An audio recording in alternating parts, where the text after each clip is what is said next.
नमस्कार साथी, मैं उमेश कुमार आप सभी का एक बार फिर से हमारे इस द्रोणा पीसीएस के यूट्यूब प्लेटफॉर्म पर स्वागत करता हूं। जैसा कि आपने पिछली क्लास में देखा, हम राजस्थान जियोग्राफी के बारे में चर्चा कर रहे थे। हम अपनी चर्चा को राजस्थान के भौतिक विभाजन पर समाप्त कर चुके थे पिछली कक्षा में। उसी चर्चा को हम आगे बढ़ाते हुए आज अपने सेशन को शुरू करेंगे, जिसमें हम देखेंगे राजस्थान के इस भौतिक विभाजन के बारे में, इस भौतिक प्रदेश के बारे में बात करेंगे। इस कौन कौन से भौतिक प्रदेश इस राजस्थान में पाए जाते हैं, इस भौगोलिक स्वरूप में कौन किस प्रकार के भौतिक स्वरूप है, हम उन सब के बारे में आज चर्चा करेंगे। किस प्रकार से राजस्थान को भौतिक आधार पर बांटा गया है, कौन कौन से भौतिक भाग इसमें हैं, सब के बारे में चर्चा करेंगे। तो आज हम शुरू करते हैं हमारे सेशन को। जैसा कि आपने पिछली वीडियो में देखा था कि हम राजस्थान के भौतिक प्रदेश के बारे में चर्चा कर रहे थे, भौतिक प्रदेश के बारे में चर्चा कर रहे थे, जिसमें हमने राजस्थान का भौतिक विभाजन देखना प्रारंभ किया था। आज उसी चर्चा को आगे बढ़ाते हैं और देखते हैं कि किस प्रकार से इस राजस्थान का जो भौतिक विभाजन किया गया है, किस आधार पर किया गया है। राजस्थान के जो भौतिक प्रदेश है वो भारत के सापेक्ष किस प्रकार समानता रखते हैं, विश्व के सापेक्ष किस प्रकार से समानता रखते हैं। तो हम देखते हैं राजस्थान को भारत के सापेक्ष। जब हम राजस्थान को भारत के सापेक्ष देखते हैं तो पहले हम भारत का एक मैप बनाते हैं।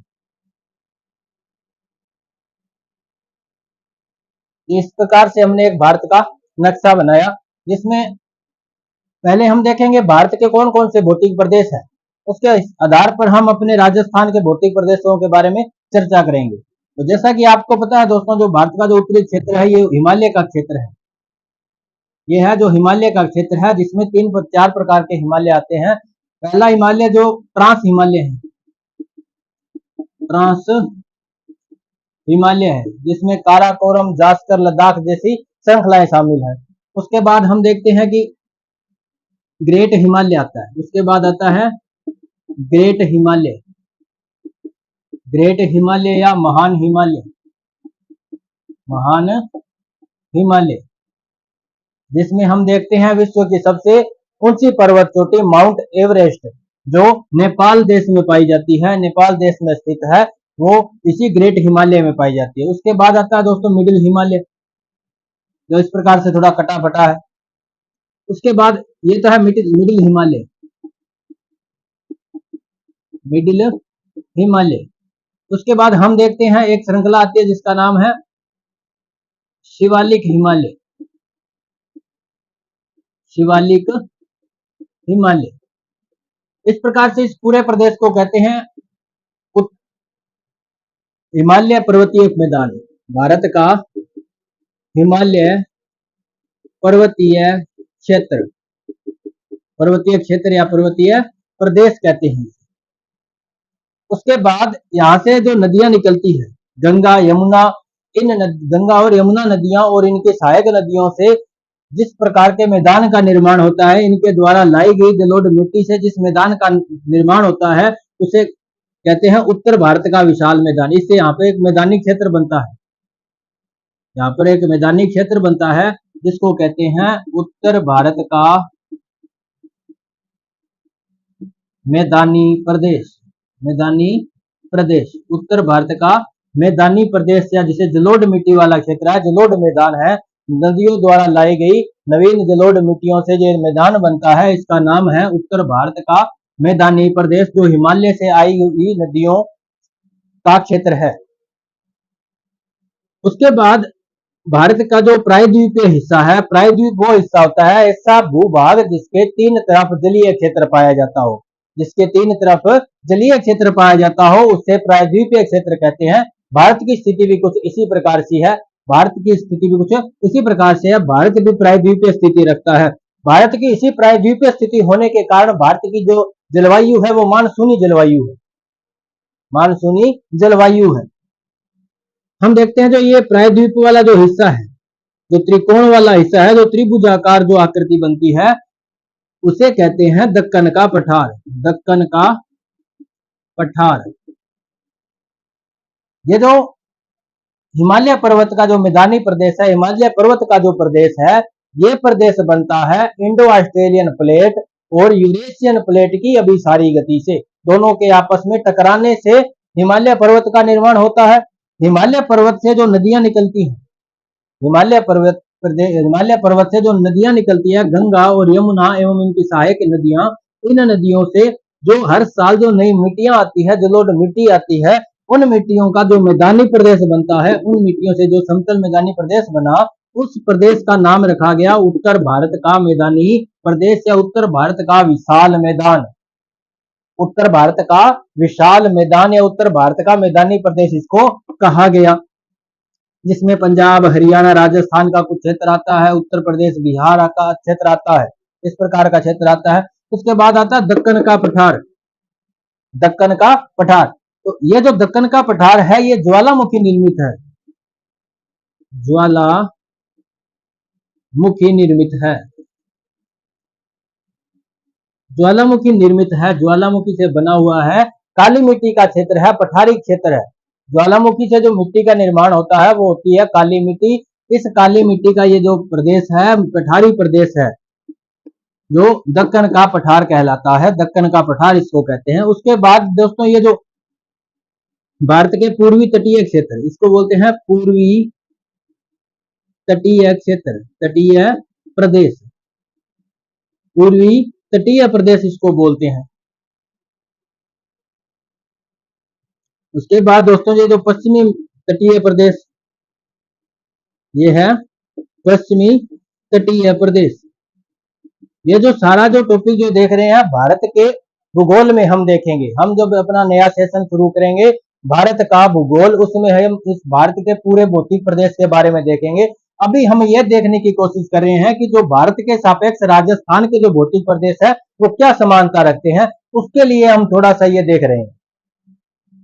उसके बाद दोस्तों,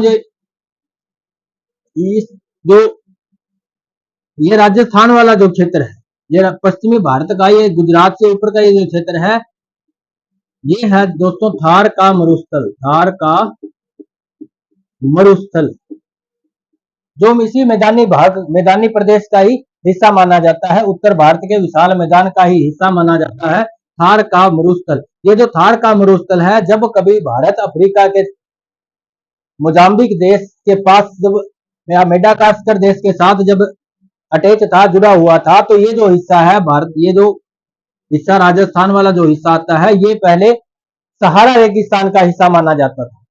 ये जो हिस्सा किसका माना जाता था? सहारा रेगिस्तान का हिस्सा माना जाता था, क्योंकि राजस्थान के थार मरुस्थल, भारत के थार मरुस्थल और सहारा मरुस्थल में जो वनस्पतियां हैं वो अपने में समानता रखती हैं। यहाँ की जो मिट्टी है वो भी खुद में समानता रखती है। इस प्रकार से हम देख सकते हैं कि ये जो भारत का ये जो थार मरुस्थल है, ये कभी सहारा मरुस्थल का हिस्सा हुआ करता था। जब ये दोनों इकट्ठे थे, थार मरुस्थल और जो सहारा मरुस्थल का ये जो विस्तार है, इसको बोलते हैं ग्रेट पोली आर्कटिक, ग्रेट पोली आर्कटिक इसको बोलते हैं। थार का मरुस्थल, उसके साथ कौन मिल जाता है? सहारा मरुस्थल मिल जाता है, तो इसको बोलते हैं ग्रेट पोली आर्कटिक। इंडो ऑस्ट्रेलियन प्लेट जब कभी अफ्रीकन प्लेट के साथ संलग्न थी, उसके साथ जुड़ी हुई थी, तो ये इस प्रकार की स्थिति हुआ करती थी। उसके बाद धीरे धीरे कुछ ऐसा हुआ कि इंडो ऑस्ट्रेलियन प्लेट और अफ्रीकन प्लेट के बीच में अपसारी गति होने स्टार्ट हुई, उन प्लेटों में हलचल हुई, वो प्लेट टूट गई, टूटने से जो प्लेटें अलग अलग हुई और धीरे धीरे ये जो क्षेत्र है, ये भारत वाला ये प्रायद्वीपीय जो हिस्सा है, तो हिमालय से नीचे का जो हिस्सा है, ये धीरे धीरे ऊपर की ओर आता हुआ यूरेशियन प्लेट के साथ मिल जाता है, जिसमें यूरोप और एशिया का उत्तरी क्षेत्र मिलता है। इस प्रकार से इन दोनों प्लेटों के अभिसारी गति होने के कारण, इन दोनों के आपस में टकराने के कारण हिमालय का निर्माण हुआ। हिमालय से आई नदियां जो उत्तर भारत का मैदान, विशाल मैदान बनाती हैं, नीचे जो प्रायद्वीप का जो हिस्सा है वो ज्वालामुखी निर्मित एक दक्कन का पठारी प्रदेश है। भारत के पूर्वी जो तटीय क्षेत्र है उसको बोलते हैं पूर्वी तटीय प्रदेश, पश्चिमी तटीय क्षेत्र को बोलते हैं पश्चिमी तटीय प्रदेश। ये है भारत का जो थार मरुस्थल। अब हम देखते हैं कि अब हमें इतना पता चलेगा कि जो राजस्थान वाला जो हिस्सा, ये जो राजस्थान का जो हिस्सा है, ये किस किस का हिस्सा है। तो इसमें देखो थार का मरुस्थल भी है, और जो पूर्वी राजस्थान का जो हिस्सा है वो किसका हिस्सा होगा? उत्तर भारत के विशाल मैदान का हिस्सा होगा, या आप कह सकते हैं गंगा यमुना का दोआबी क्षेत्र है। दोआब बोलते हैं दो नदियों का क्षेत्र, दो नदियों के बीच का उपजाऊ क्षेत्र जिसे दोआब कहते हैं। इसी प्रकार से एक नाम बनता है पंजाब। पांच नदियों का जो उपजाऊ क्षेत्र है, जहां पे पांच नदियां प्रवाहित होती हैं, उसको बोलते हैं पंजाब। तो ये क्षेत्र इसमें आता है। भारत का ये राजस्थान का ये जो दक्षिणी हिस्सा है, जिसमें दक्षिण पूर्व का जो पठार है, ये हिस्सा बनता है दोस्तों दक्कन के पठार का, जो ज्वालामुखी निर्मित है। तो इस प्रकार से हम देख सकते हैं कि जो राजस्थान है वो भारत के लगभग सभी ये जो भौतिक प्रदेश है इनसे समानता रखता है। भारत के विशाल उत्तरी विशाल मैदान से राजस्थान का पूर्वी मैदानी प्रदेश बना है। भारत के दक्कन के पठार से राजस्थान का दक्षिणी पूर्वी पठारी प्रदेश बना है। थार के मरुस्थल से राजस्थान का पश्चिमी मरुस्थल बना है। और जो राजस्थान की खुद की एक विशेषता है, जहां पे विश्व की सबसे पुरानी पर्वत श्रृंखला पाई जाती है, अरावली प्रदेश। अरावली प्रदेश जो राजस्थान के लगभग बीचों बीच एक जनेऊ की तरह निकलती है, एक जनेऊ की भांति निकलती है, राजस्थान की शान बनाती है। राजस्थान में जलवायु का विभाजन करती है, वर्षा का विभाजन करती है, जल का विभाजन करती है, नदियों का विभाजन करती है। वो सब रेखा वो कौन है? अरावली प्रदेश है, अरावली पर्वत माला है। तो इस प्रकार से हमने देखा राजस्थान के जो हिस्से हैं, जो पश्चिमी राजस्थान का हिस्सा है वो थार मरुस्थल का हिस्सा है, कभी सहारा मरुस्थल का हिस्सा हुआ करता था। हम कह सकते हैं कि वो ग्रेट पोली आर्कटिक का हिस्सा था। उसके बाद हम देखते हैं कि जो राजस्थान का ये पश्चिमी क्षेत्र है, ये भारत के उत्तर विशाल मैदान का हिस्सा है। हम कह सकते हैं कि राजस्थान का जो दक्षिणी पूर्वी जो पठारी प्रदेश है वो दक्कन के पठार का हिस्सा है, दक्कन के पठार का हिस्सा है। तो इस प्रकार से हमने राजस्थान के भौतिक प्रदेशों को देखा भारत के सापेक्ष। अब हम देखते हैं राजस्थान के मैप में राजस्थान के वर्गीकरण के बारे में हम देखना चाहेंगे। राजस्थान का जो भौतिक विभाजन किया गया है उसको हम आगे देखेंगे।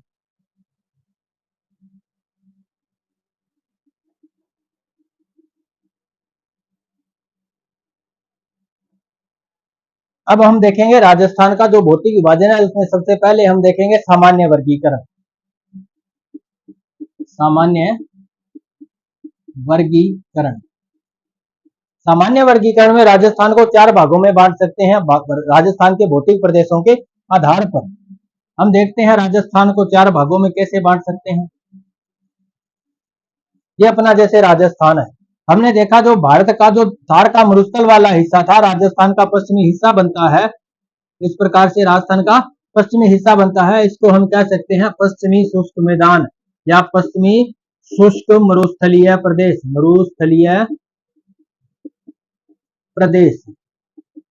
हम उसके बाद में देखेंगे कि जो राजस्थान में जो अरावली पर्वतमाला वाला ये जो क्षेत्र है, इसको बोल सकते हैं अरावली पर्वतीय प्रदेश, अरावली पर्वतीय प्रदेश इसको कह सकते हैं। उसके बाद हम देखेंगे ये राजस्थान का ये जो पूर्वी हिस्सा है, ये राजस्थान का ये जो पूर्वी हिस्सा है, ये हमने देखा भारत के उत्तरी विशाल मैदान का जो हिस्सा था, इसको हम कह सकते हैं पूर्वी मैदानी प्रदेश, मैदानी प्रदेश, पूर्वी मैदानी प्रदेश हम इसका नाम रख सकते हैं। उसके बाद में हम राजस्थान का एक और वर्गीकरण देखते हैं, जिसमें हम देखते हैं जो भारत के दक्कन पठार का हिस्सा जो राजस्थान में भी पाया जाता है, भारत के दक्कन पठार का विस्तार जो राजस्थान में पाया जाता है, उसको हम कह सकते हैं दक्षिण पूर्व का पठार, दक्षिण पूर्व का पठारी प्रदेश, दक्षिण पूर्व का पठारी प्रदेश हम इसको कह सकते हैं। तो इस प्रकार से हमने राजस्थान को कितने भागों में बांट लिया?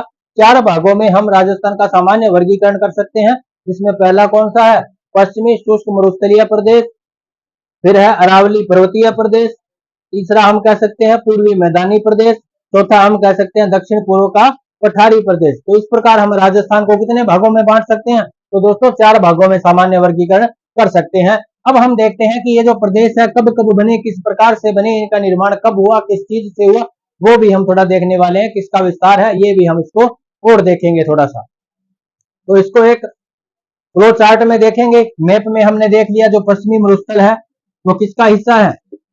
पहले हमने जो पिछली क्लास में बात की थी कि जो पश्चिमी मरुस्थलीय प्रदेश है, ये मरुस्थलीय प्रदेश जो थार का मरुस्थल वाला हिस्सा है, ये टेथिस सागर का हिस्सा है, टेथिस सागर का हिस्सा है। आपको कंफ्यूजन नहीं होना चाहिए कि तैतीस सागर क्या है, किसने नाम दिया, ये हमने पिछली क्लास में चर्चा कर चुके हैं। यदि आपने वो क्लास नहीं देखी तो हमारे चैनल पे जाकर के प्ले लिस्ट में सर्च कर सकते हैं। हमने उसमें बात की थी राजस्थान के भौतिक प्रदेश का, जो पहला वीडियो आया था उसमें हमने बात की थी तैतीस सागर क्या है, किस प्रकार से तैतीस सागर बना, किस प्रकार से जो भाग बने वो बने। उसके बाद हम देखते हैं, जब पृथ्वी का भूगर्भिक इतिहास पढ़ते हैं, पृथ्वी का भूगर्भिक काल विभाजन जब देखते हैं, तो एक काल आया था जिसका नाम था नियोजिक महाकल्प। नियोजोइक महाकल्प, नियोजोइक महाकल्प जिसको बोलते हैं, नवजीवी महाकल्प भी इसको बोलते हैं, नवजीवी महाकल्प बोलते हैं, नियोजोइक इरा इसको बोलते हैं। नियोजोइक महाकल्प में एक कल्प आया था जिसका नाम था प्लिस्टोसीन। प्लिस्टोसीन एक काल आया था, प्लिस्टोसीन। नवजीवी महाकल्प में एक कल्प आता है जिसका नाम है प्लिस्टोसीन। प्लिस्टोसीन जो कल्प आता है, उस प्लिस्टोसीन कल्प के अंदर ये जो पश्चिमी मरुस्थल वाला हिस्सा है, इसका निर्माण हुआ था। इसका निर्माण किस प्रकार से हुआ था वो देखो, थोड़ी सी उसकी कहानी देखते हैं कि जब ये अरावली का उत्थान हुआ होगा, अरावली का उत्थान हुआ उससे पहले ये सारा जो तैतीस सागर का हिस्सा है, तो यहाँ पे एक जलीय क्षेत्र हुआ करता था। ये सारा का सारा एक सागरीय क्षेत्र था, जलीय क्षेत्र था। जब अरावली का उत्थान हुआ तो ये जो जलीय क्षेत्र है धीरे धीरे पीछे हटना शुरू हुआ, धीरे धीरे थोड़ा थोड़ा पीछे हटना शुरू हुआ। पीछे क्यों हटेगा? क्योंकि जब एक क्षेत्र ऊपर उठेगा तो उसके पास वाला जो हिस्सा वो जैसे ही ऊपर उठेगा, तो जो जल है, जल की एक नियति रहती है कि वो हमेशा ढलान की तरफ ही गति करता है। जल की नियति क्या रहती है कि वो ढलान की तरफ गति करता है। तो जैसे जैसे ये ऊपर उठेगा तो इसके आसपास के क्षेत्रों में ढलान बनेगी। ये जो जल था ये अपने पहले के क्षेत्र से थोड़ा पीछे हटना शुरू हो गया, तो ये थोड़ा थोड़ा अपने क्या हुआ, पीछे हटा। जब अरावली का उत्थान हो गया उसके बाद में जब जैसे बरसात आती है, इस अरावली से नदियां निकली।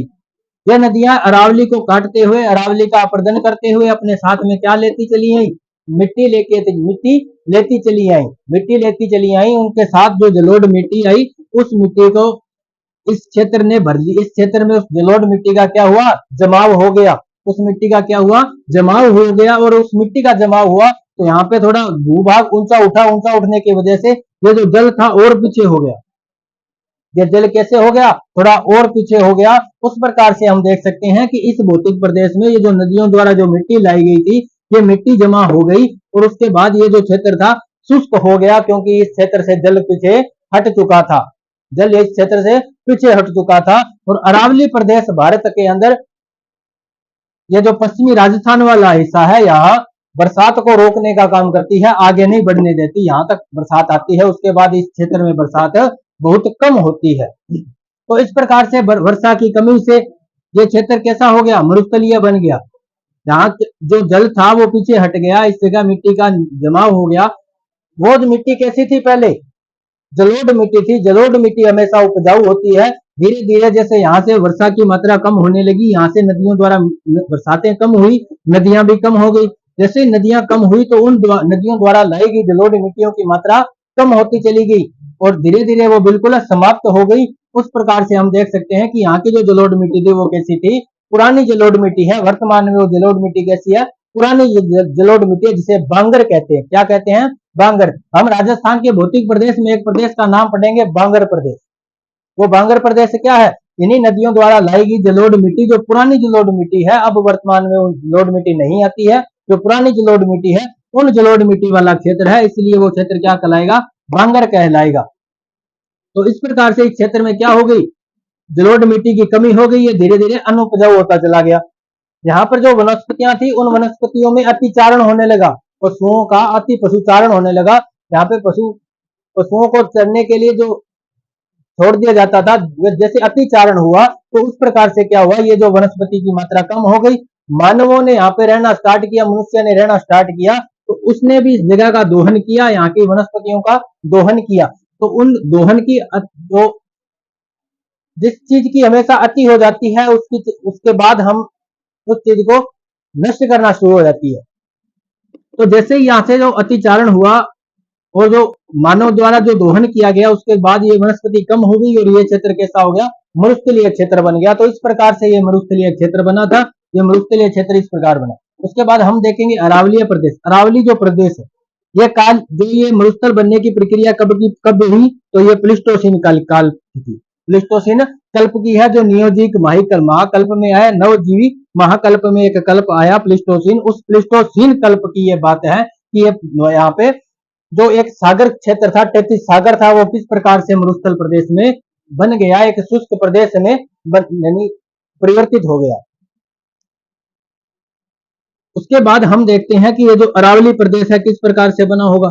तो अरावली प्रदेश बना था गोंडवाना लैंड से। गोंडवाना लैंड से।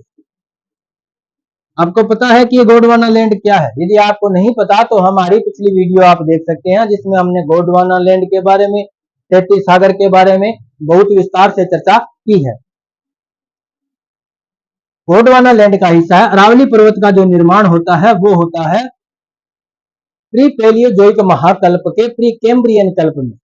प्री पैलियोजोइक महाकल्प के प्री कैम्ब्रियन कल्प में अरावली पर्वत का निर्माण होता है, जो विश्व की सबसे प्राचीन पर्वतमाला मानी जाती है। प्राचीन पर्वतमाला कहलाती है। वो कौन है? अरावली पर्वतमाला। अरावली पर्वतीय प्रदेश कब बना? तो प्री पैलियोजोइक महाकल्प के प्री कैम्ब्रियन कल्प में बना। किससे बना? तो गोंडवाना लैंड से बना। ये जो क्षेत्र है वर्तमान में एक अपशिष्ट है। पहले ये वलित पर्वत था, अब ये कैसा है? अब ये एक अपशिष्ट पर्वत के रूप में है, जो प्राचीन जो अरावली थी उसका अपशिष्ट माना जाता है। अपशिष्ट इसलिए भी कह सकते हैं क्योंकि जो 33 सागर के अंदर जो अपशिष्ट भरे हुए थे उनसे ये इसका निर्माण हुआ। जो इसका निर्माण जो हुआ वो अंगारा लैंड और गोंडवाना लैंड के वापस अभिसारी गति से हुआ। उनके वापस जुड़ने की वजह से अरावली का क्या हुआ? निर्माण हुआ। उसके बाद हम देखते हैं पूर्वी मैदानी प्रदेश। इस पूर्वी मैदानी प्रदेश का निर्माण उसी वक्त हुआ जब पश्चिमी शुष्क मरुस्थल प्रदेश थार के मरुस्थल का निर्माण हुआ। उसी वक्त किसका निर्माण हुआ? पूर्वी मैदानी प्रदेश का निर्माण हुआ। तो एक वही महाकल्प, कौन सा महाकल्प? नियोजोइक महाकल्प। नियोजोइक महाकल्प। नवजीवी महाकल्प का जो एक कल्प था प्लिस्टोसीन कल्प। इसी नियोजोइक महाकल्प के प्लिस्टोसीन कल्प में 33 सागर से इस मैदानी प्रदेश की उत्पत्ति हुई। 33 सागर से इस मैदानी प्रदेश की उत्पत्ति मानी जाती है। ये जो 33 सागर का जो हिस्सा था, जब इस प्रदेश में क्या हुआ, जो गंगा और यमुना नदी द्वारा जो जलोढ़ मिट्टी लाएगी, गंगा यमुना और उसकी सहायक नदियों द्वारा जलोढ़ मिट्टी लाएगी, उस मिट्टी से एक उपजाऊ क्षेत्र बन गया, उपजाऊ प्रदेश बन गया, जिसको बोलते हैं पूर्वी मैदानी प्रदेश। कब बना? तो नियोजोइक महाकल्प के प्लिस्टोसीन कल्प के अंदर 33 सागर का हिस्सा है। और भारत में इसको देखें तो ये गंगा और यमुना नदी का दोआब क्षेत्र है। गंगा और यमुना नदी का क्या है? दोआब क्षेत्र है। गंगा यमुना और उनकी सहायक नदियों द्वारा इस प्रदेश का निर्माण हुआ माना जाता है। फिर देखते हैं दक्षिण पूर्व का जो पठारी प्रदेश है। दक्षिण पूर्व का जो पठारी प्रदेश है ये विश्व के सापेक्ष गोंडवाना लैंड का हिस्सा है। गोंडवाना लैंड का हिस्सा है। गोंडवाना लैंड का हिस्सा है। गोंडवाना लैंड का हिस्सा है। इसका निर्माण जो माना जाता है मेसोजोइक महाकल्प। मेसोजोइक महाकल्प के क्रिटेशियस कल्प में इसका निर्माण माना जाता है। मेसोजोइक महाकल्प के क्रिटेशियस कल्प में, मध्यजीवी महाकल्प के क्रिटेशियस कल्प में दक्षिणी पूर्वी पठारी प्रदेश का निर्माण माना जाता है, जो विश्व के सापेक्ष गोंडवाना लैंड का हिस्सा है। ये गोंडवाना लैंड क्या है? ये अंगारा लैंड क्या है? ये 33 सागर क्या है? ये पेंजिया क्या है? ये पेंतालासा क्या है? इसके बारे में हमने पिछली वीडियो में विस्तार से चर्चा की थी। तो इस गोंडवाना लैंड से किसका निर्माण हुआ? दक्षिण पूर्व का पठारी प्रदेश का निर्माण हुआ, जो मेसोजोइक या मध्यजीवी महाकल्प के क्रिटेशियस कल्प में जिसका निर्माण हुआ माना जाता है, जो भारत के सापेक्ष दक्कन के पठार का विस्तार माना जाता है। हमने देखा था पहले कि ये जो दक्षिण पूर्व का पठारी प्रदेश है भारत के सापेक्ष ये क्या किसका हिस्सा माना जाता है? दक्कन के पठार का हिस्सा माना जाता है, जो ज्वालामुखी निर्मित एक पठारी प्रदेश है। ज्वालामुखी निर्मित पठारी प्रदेश है, काली मिट्टी का प्रदेश है, जहां इस काली मिट्टी में कपास की खेती अच्छी होती है, वो ये काली मिट्टी का क्षेत्र है दक्षिण पूर्व का पठारी प्रदेश। इस प्रकार से हमने एक राजस्थान के बारे में इसका सामान्य वर्गीकरण देखा है। अब हम इसको एक फ्लो चार्ट में लिख लेते हैं ताकि इसको आप अच्छे नोट्स बना सको।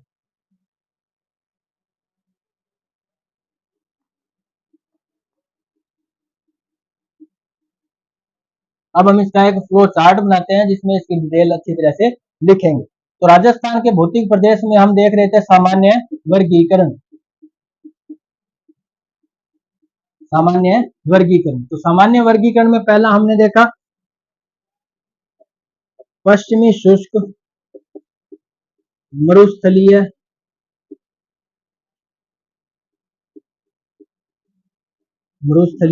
प्रदेश।